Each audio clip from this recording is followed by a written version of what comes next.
Magandang araw mga kaibigan. Bigyan natin ngayon ng opinion reaction itong latest post ni Attorney Vic Rodriguez. 1 hour ago, ito nga po. Sabi niya, for the nation, name the power. Para sa bansa, pangalanan muna. Ito, isinare ni Attorney Vic Rodriguez ang post ni Senator Panfilo Lacson tungkol sa isang congressman at mga senador na bilyon-bilyon ang kanilang pork barrel. Okay, sabi ni Senator Lacson, Senator Panfilo Lacson has exposed the alleged multi-billion peso pork barrel allocation of some lawmakers, with one congressman receiving as much as 15 billion. So ito by Mayla Agar, reporter, inquirer.net. So kung ito, article ito sa inquirer.net. So kung natin So ito, nahanap ko na sa inquirer.net yung article. Lacson, ang title is Lacson, Congressman gets 15 billion pork. Some senators receive 5 billion to 10 billion. Posted 5 hours ago. Okay, basahin ko Senator Panfilo Lacson has exposed the alleged multi-billion peso pork barrel allocation of some lawmakers, with one congressman receiving as much as 15 billion. In fairness, kay Senator Lacson, ito ang kanyang forte. Specialization niya mula pa noon. Yung unang mga term niya. And saludo ako sa kanya. Marunong siya sa pag-research, pag-determine yung mga pork barrel allocation na yan. At salamat itong expose niya. Kailan ang problema? Sino? Dapat pangalanan. Okay.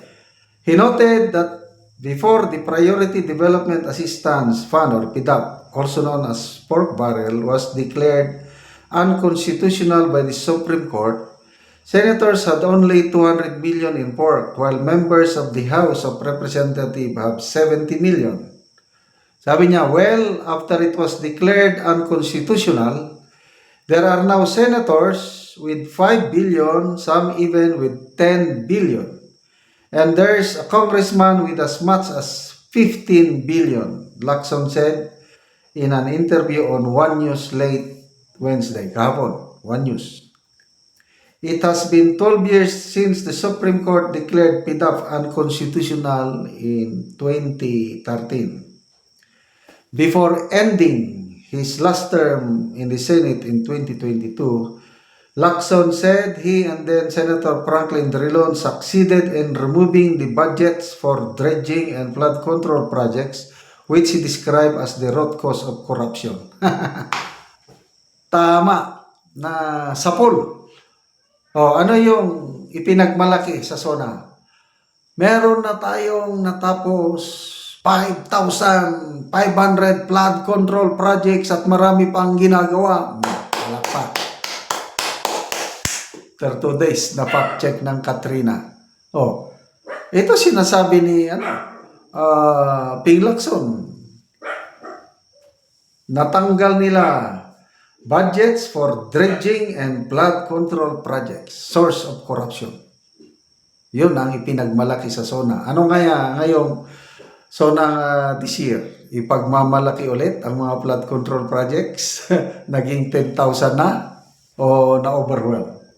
Sabi Lacson we succeeded in removing them in the BICAM before we termed out in 2022. Now they're back with a vengeance. Salamat po, Senator Lacson. At kahit hindi ko kayo binoto, alam kong makakatulong.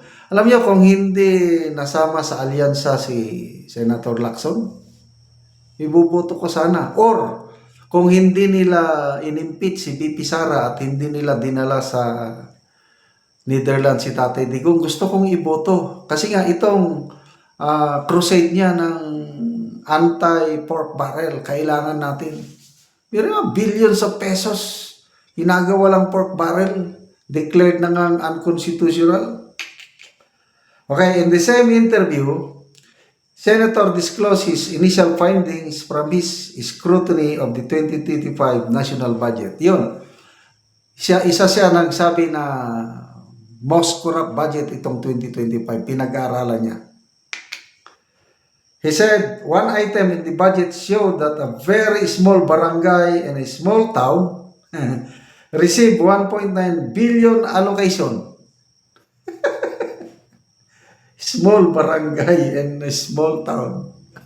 Saan kaya ito ba? Dapat maibigay sa atin ng detalye. While another small town was allotted a 10 billion budget. So flood control na naman ito. Imagine, sabi niya, a 10 billion appropriation for a small town with 10,000 residents. It is an inequitable distribution of the budget. Kumanda kayo kay Senator Lacson ngayon. Sabi niya, I will seek clarification on this. What happened to the 10 billion appropriated to this small town? Wow! Sana may vulgar na ano yung small town with 10 billion budget. We saw that it is near a riverbank. Ito na, flood control. Riverbank, but it is the only town, but is it the only town with a riverbank? Ang dami. These appropriations are for flood control. Oh, sige, pagmayabang niyo pa ang flood control. Lacson, who plans to start the 20th Congress up and running, is scrutinizing the items in the budgets for 2023, 2024, and 2025. Kabahan na kayo kay Senator Lacson. At saludo tayo kay Senator Lacson. Magbasa tayo mga comments. Jericho Angulo. Ngayon po ang tamang oras upang ipahayag nyo ang mga ito. Sigaw nila last year kay BP Sara. Akusasyon sa impeachment ay public trust and accountability. O ngayon, tama? Ano yan? 10 billion. Isang napakalit na bayan. Tapos, isang congressman. Grabe. 15 billion.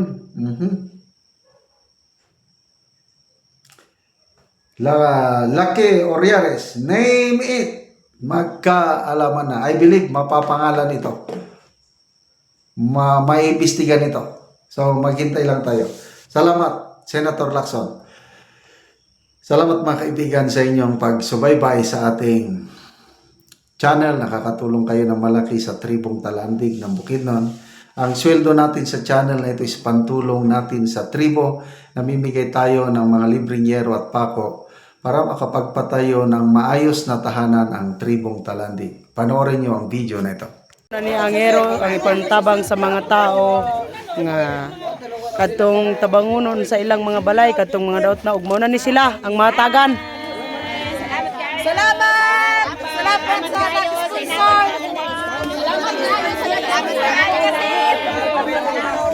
Manginahati nga. Lising pagkalaman sa may lisa na gyud ang mga lisanan kasi. Salamat gyud kayo. Salamat gyud sa nag-sponsor. Daghang pagyan mga Salamat kayo kay namo. Punta. Or blessing pagyan sa inyo. Kinsa magkang nagatag-ani nga. Mga napangasin. Apil ka man, may lisa na ang among dapat wala daw sa nabusdok na. Salamat kayo sa kapatid. Salamat kayo sa kapatid. Ang Ginoo gyud ang mabalo sa imuha.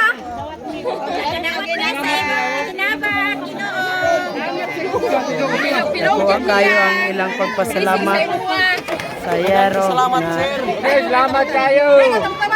tabang sa ilaha.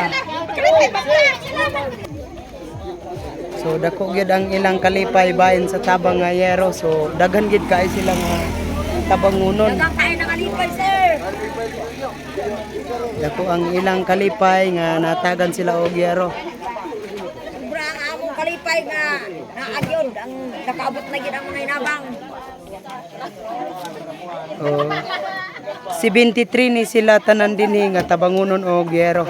Dagan kayo may 73 ka balay ang tabangan. Ako ba, lagi ulang. Pero talaga rin, yapon.